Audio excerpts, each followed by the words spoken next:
Hello, Year 12.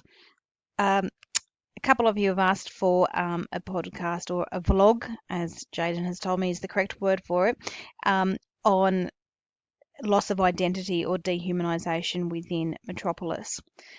There's a few things that you can be looking for within the film. The first one, I think, is right in the opening montage where we have that frantic music, the non-diegetic music, accompanied by the fast editing shots of the cogs and the wheels of the machines moving around. And then you have the geometrical shapes, the rectangular shapes of the two groups of workers going on shift and off shift. It's further highlighted by a sense of control with the clocks, the really large 10-hour clock underneath the very small 24-hour clock, representing the minority being the elite and the majority being the workers, and how the majority of people are actually oppressed in this society. You can also liken that further to uh, Fredison's 12-hour wristwatch. He's the only one with a wristwatch, and he's the only one that has 12-hour time. And so you get this idea of the layers of class structure, which is controlled through time. But apart from that, you've got the whole idea of the two groups of people, the two groups going on and off shift, and you have them walking in a syncopated rhythm, but one group is walking at double time to the other group. With all of them, they're in the same uniform, their heads are bowed, and they are faceless. Their shoulders are quite sunken, and they're marching. Their synchronization of their march and the facelessness of them give us this idea that they're an organic mass, and they're no longer individual. They've been dehumanized.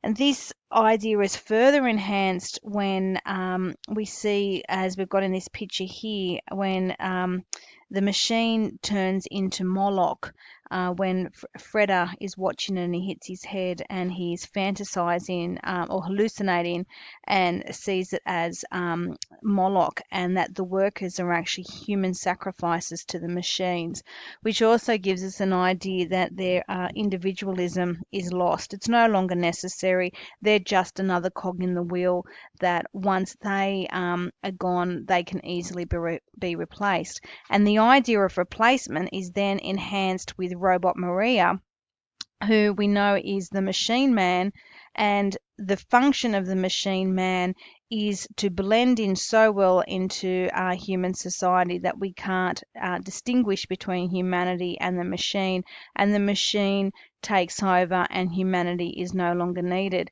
Contextually, we get an idea of the assembly lines and Fordism, and the whole idea that even now, if you link it to what we have now, manufacturing in our country is lost to us because of the ability of the machine to take over.